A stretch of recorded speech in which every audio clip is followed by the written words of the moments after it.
Santo do Dia. A história dos santos guardados na memória da Igreja, verdadeiros mestres da vida cristã de todos os tempos, que orientam o nosso caminho. Santo do Dia.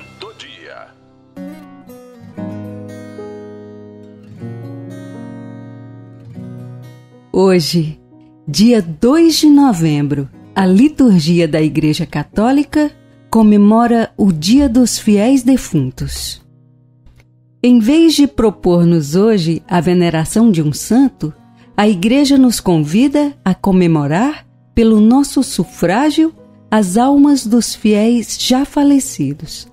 A comemoração de todos os fiéis defuntos foi instituída nesse dia a fim de socorrer, por boas obras gerais, os que não se beneficiam de preces especificamente dedicadas a eles. Deve-se a uma iniciativa tomada pelos monges beneditinos por volta do ano 1000.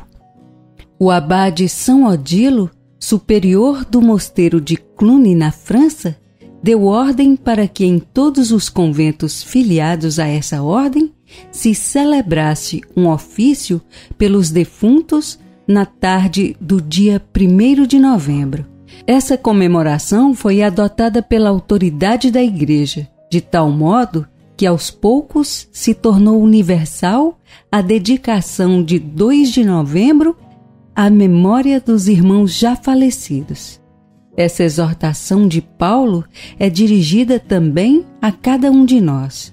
Irmãos, nos diz São Paulo apóstolo, não queremos que ignoreis o que se refere aos mortos, para não ficardes tristes como os outros que não têm esperança. Se cremos que Jesus morreu e ressuscitou, cremos também que Deus levará com Jesus os que nele morrerem.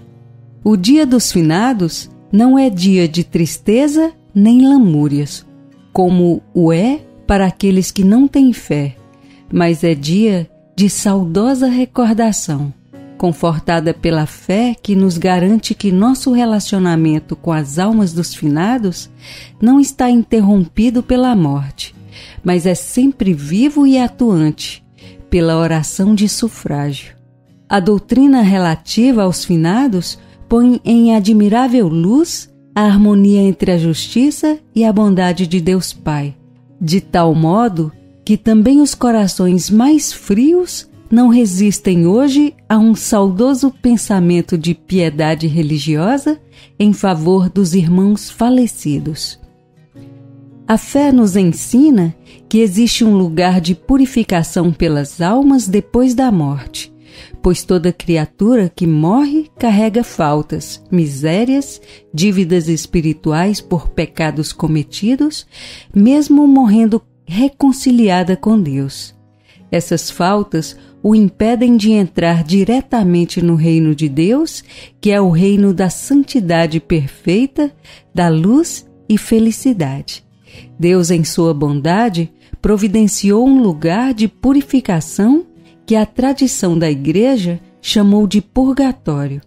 O Catecismo da Igreja Católica afirma: o pecado grave priva-nos da comunhão com Deus e, portanto, torna-nos incapazes da vida eterna, cuja privação se chama pena eterna do pecado. Por outro lado, todo pecado, mesmo venial, traz consigo um apego desordenado às criaturas, o qual precisa ser purificado, quer nesta vida, quer depois da morte, no estado que se chama purgatório. Esta purificação liberta do que se chama pena temporal do pecado. Essas duas penas não devem ser consideradas como uma espécie de vingança infligida por Deus do exterior, mas como algo decorrente da própria natureza do pecado, uma conversão procedente de uma caridade fervorosa pode chegar à total purificação do pecador, de modo que nenhuma pena subsista. Pela solidariedade espiritual que existe entre os batizados por força de nossa inserção no corpo místico de Cristo, temos condições de oferecer preces, sacrifícios em sufrágio das almas do purgatório, que ficam assim beneficiadas em suas penas. Esta doutrina já era conhecida no Antigo Testamento. De fato, lemos no segundo livro do Macabeus que depois de uma batalha do povo judeu contra os inimigos, Judas Macabeu mandou recolher ofertas a serem enviados ao templo de Jerusalém, solicitando orações e sacrifícios em sufrágio dos soldados tombados na guerra, pois ele concluiu: é um pensamento santo e salutar orar pelos mortos para que sejam livres dos seus pecados.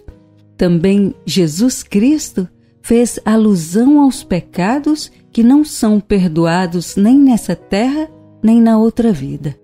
Orações de sufrágio em favor das almas dos mortos sempre foram praticadas nas igrejas desde os primeiros séculos.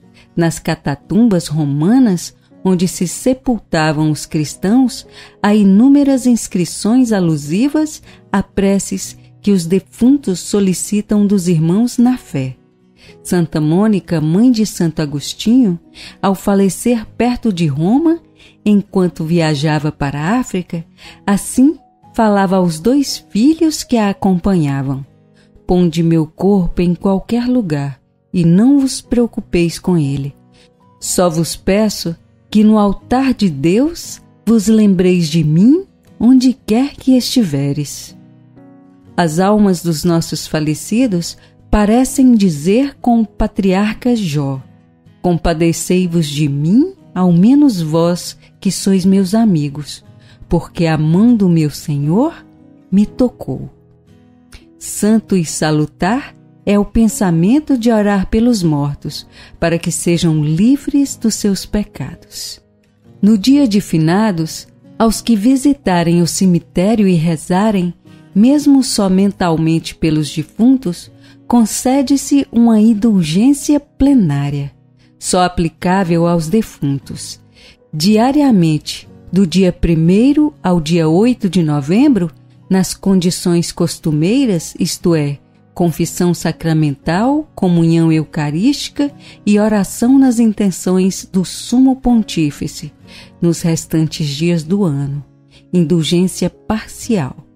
Ainda nesse dia, em todas as igrejas, oratórios, públicos ou semipúblicos, igualmente lucra-se uma indulgência plenária, só aplicável aos defuntos. A obra que se prescreve é a piedosa visitação à igreja, durante a qual se deve rezar o Pai Nosso e Creio, confissão sacramental, comunhão eucarística e oração na intenção do Sumo Pontífice, que pode ser um Pai Nosso e Ave Maria, ou qualquer outra oração conforme inspirar a piedade e devoção.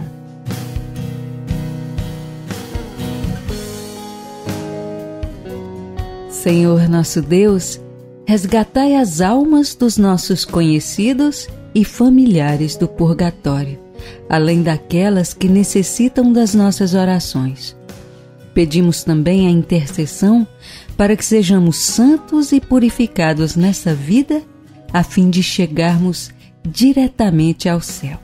Por nosso Senhor Jesus Cristo, vosso Filho, em unidade do Espírito Santo. Roguemos pelas almas do purgatório.